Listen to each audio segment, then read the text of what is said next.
What is up, guys, and welcome to another video. And if you like physical basketball, this is the game for you. If you like 80s, 90s basketball, we done with the... No, I'm just kidding. We're not done with the 90s. It's not, and I'm not doing it. But the 90s did come back.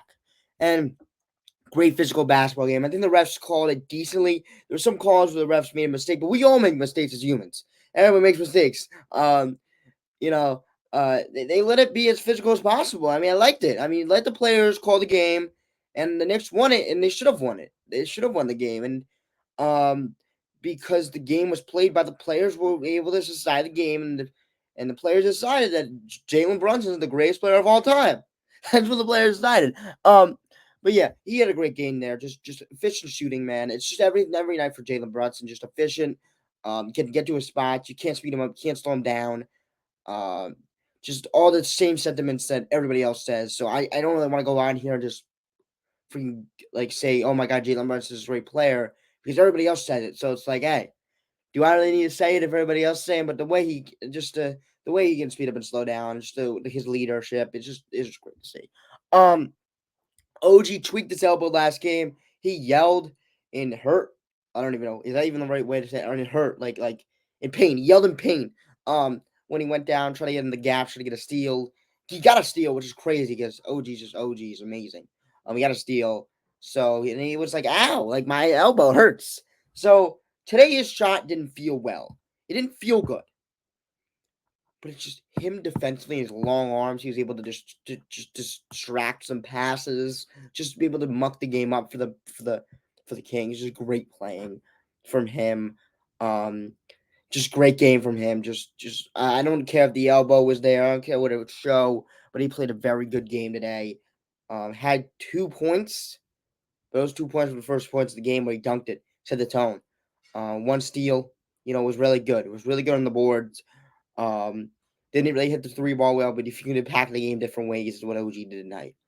Um, defend the 2-man game with Sabonis. Sabonis has one of the most beautiful games in the NBA, and people don't even watch it. But that's just basketball. That's what James Naismith wakes up and thinks about that. That's what he did when he was earlier, and when he was alive. He thought about this: the dribble handoff with Sabonis and Monk, the dribble handoff with Sabonis and Herter, the dribble handoff with Sabonis and Fox. I don't really know if I said that first.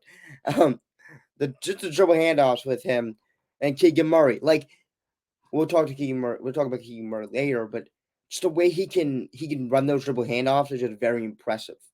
And he steals a defender very well. And it kind of is like Jokic like, but it's different. It just gives me a different type of vibe because of just the way he can create so much space off his just pin down. And it's like he just shoves the defender out the way as legal as possible. He shoves the defender out of the way. And it's just there's nothing you can do about it. The Knicks players did a great job getting over those screens today. Shout out them because that's very hard of a screen to get over. Big man, big physical man down there. Shout out him, gets the work done in the I don't even know why I'm saying this, but he gets the work done in the gym. It's a bonus, so it's really hard to go under screens or over screens, fight over, or just go through. It's really hard to do. But they run one of the most crisp offenses in the NBA, and it shows by them averaging about like 120 points a game. That's why they do that because Sabonis is at a helm, and you also can just we forgot we didn't even talk about De'Aaron Fox, one of the fast players in the league, one of the most dynamic players in the league. Um, at that helm, he's really the leader. Um, the way he can just be, I mean, at the end of the day, we have players like Scoot Henderson who are just fast, but the way De'Aaron Fox has been able to change directions, and yes, he's still fast, but that just separates like Scoot Henderson from De'Aaron Fox. I know it's kind of funny to say Scoot Henderson and De'Aaron Fox two different players, and it's really hard to tell a rookie that, but it's a different type of player because of just the way Scoot's kind of like I mean, just go fast every single time, but De'Aaron Fox knows how to calm down his dribble, knows how to get the defender off balance, and knows how to get the line, and knows how to hit the 3-point shot. Now his 3-point shot has been amazing this season, amazing to watch. Not like an amazing like it's up there with like Curry and stuff. Nah, but his 3-point shot has been great, and I think when you're that point guard, I think we'll see Ja kind of do this whenever he's back. Is you got to be able to hit that three, even if you're a slashing point guard. You got to be able to let defense off balance. I think Jalen Brunson went to the off season like that, where I just need to get a 3-point shot because man, I'm not the most athletic guy in the world. Um, that 3-point shot's gonna give me a lot of more driving lanes. Show today, so that's what all these point guards who really are not the best shooters. even though they can shoot, but they're going to get back in the gym and they're going to get better. So I think that's kind of the biggest thing about these point guards who are kind of slashers getting that 3-point shot is kind of the biggest things about, the NBA today is where you have Fox get those 3-point shots and where he can lift the defense off balance. I think that's one of the great parts of his game.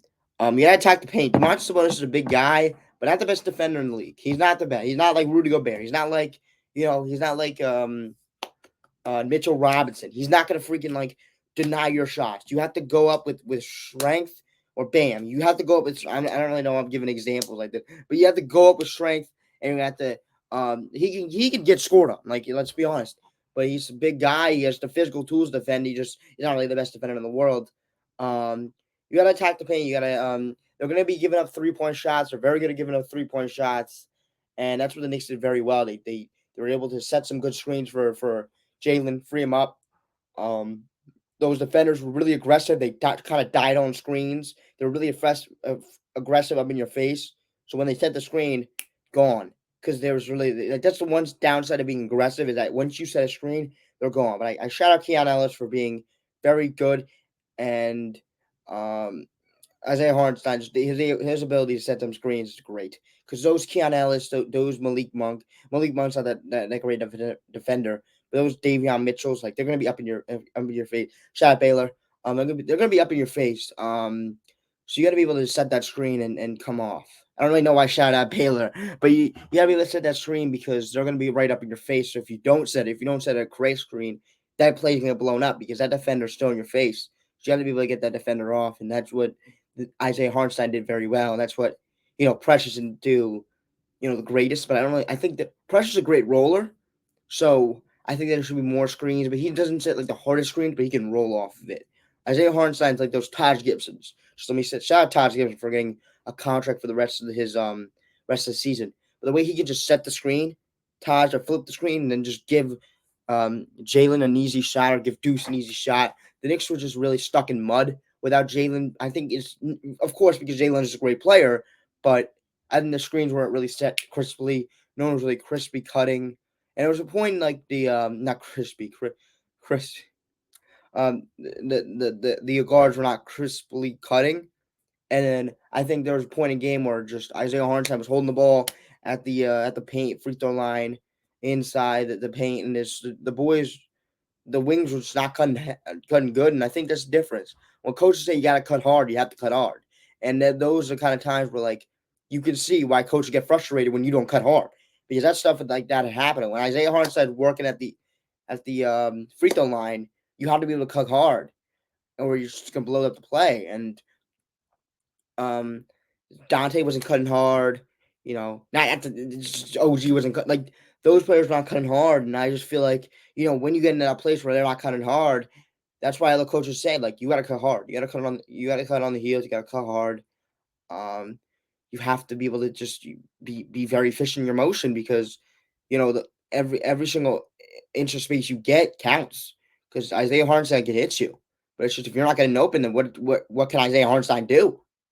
So that was kind of those things that the Knicks need to clean up. I know it's just Jalen Brunson's a great player, but also you need to be able to cut whenever Isaiah Hartenstein at that elbow. And the Knicks did very well with that sometimes in the game, but other times in the game when you kind of saw the Knicks kind of down spiraling, they were just not able to cut hard, and they were just like the motions were not really that good. They were just running through it. They're just walking through it. Like you just gotta be able to cut hard, cut with passion. Cut like you want to score.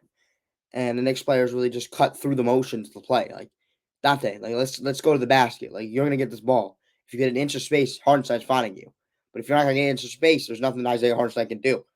Um, every game matters for the Kings, and every game matters for players like the Warriors. We'll see teams like the Warriors. We'll see every game matters because they're in the playing race, which is I think this is a very good win because this is a Kings team like a playoff atmosphere. Even though maybe not that one seed, but like man, they're gonna come in here with fire. Like they need these games. So I just feel like this was not like a fluke win because the Kings need these games, and they have a great team, but the Western Conference is the Western Conference. Like Jack, this team's amazing. Like they have so many weapons. Why are they the only sixth seed? Because the Nuggets are in the cut. Like the Timberwolves are playing god level defense. Like Let me go down. This is a crazy Western Conference. We don't really get to talk about it, but it's fun to see these Western Conference teams come in, um, and kind of get to know how close the Western. Like you see, Denver is Denver. OKC's doing amazing. Like Minnesota defense, God level. LA Clippers, James Harden, Kawhi, Paul George, like Zubac, Norman Powell, like New Orleans Pelicans, steady team. Zion's playing a hell of a season.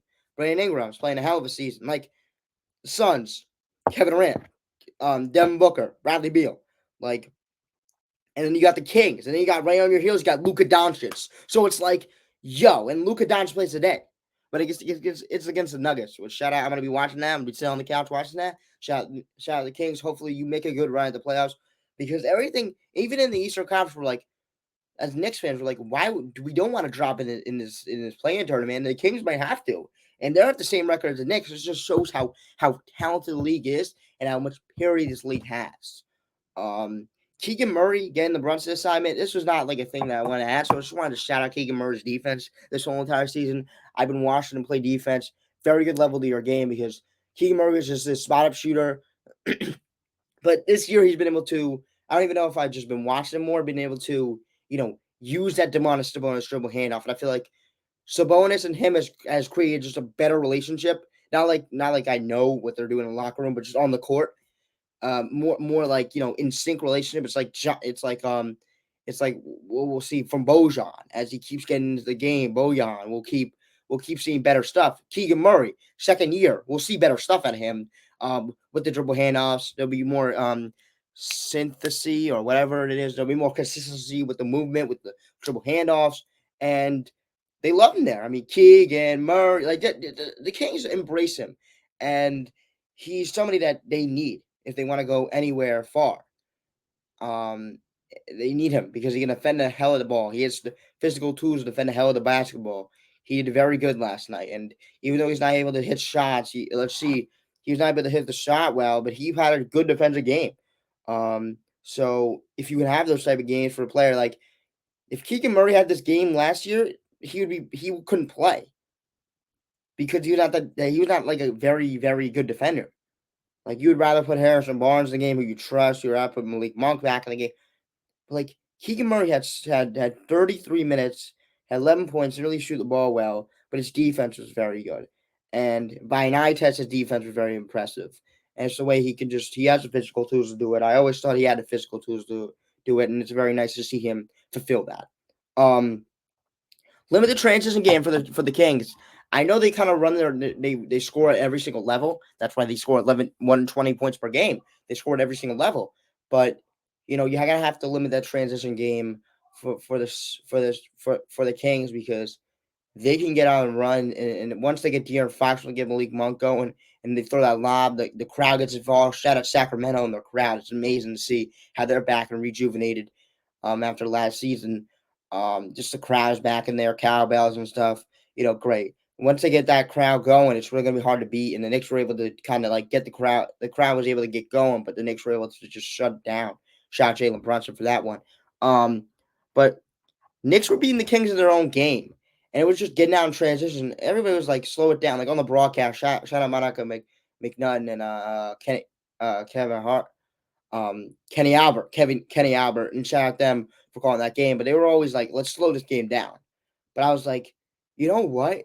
Like if we're gonna beat them at their own game, that just shows to them like we're here to punch you in the mouth first, and we're not here. We're not another team at home. We're not another team you're playing. We're gonna punch you in the mouth first, and we're gonna make you bleed.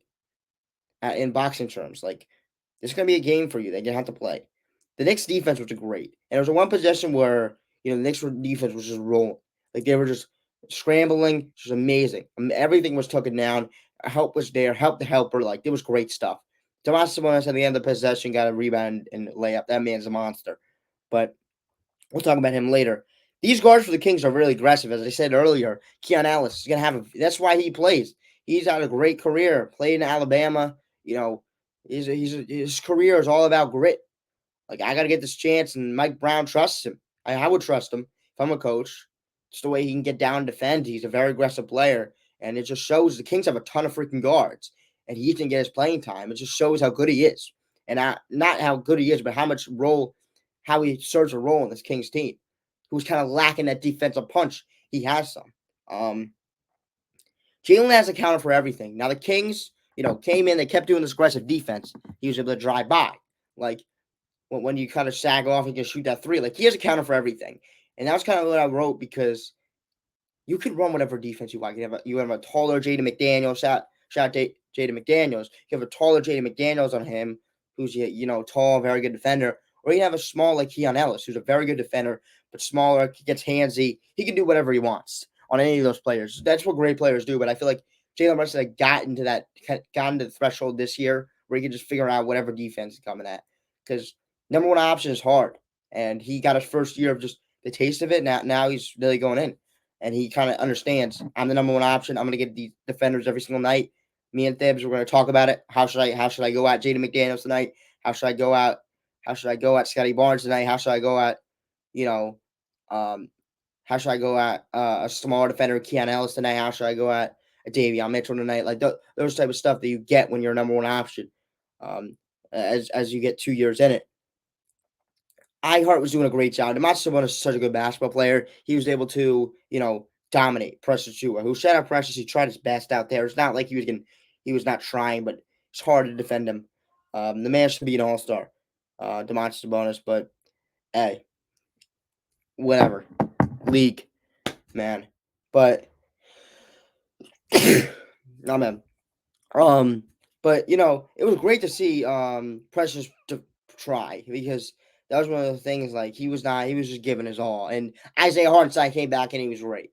And even though the Knicks were wrapping around him, hey, if that's what you're gonna do to defend him, he's a really big guy. As I said, like you're gonna have to wrap around him. You have to try to get away with a foul. Like in Isaiah Hartenstein, to go reach out. And sometimes he didn't even get away with a foul. He caused like a double dribble at the end of the game.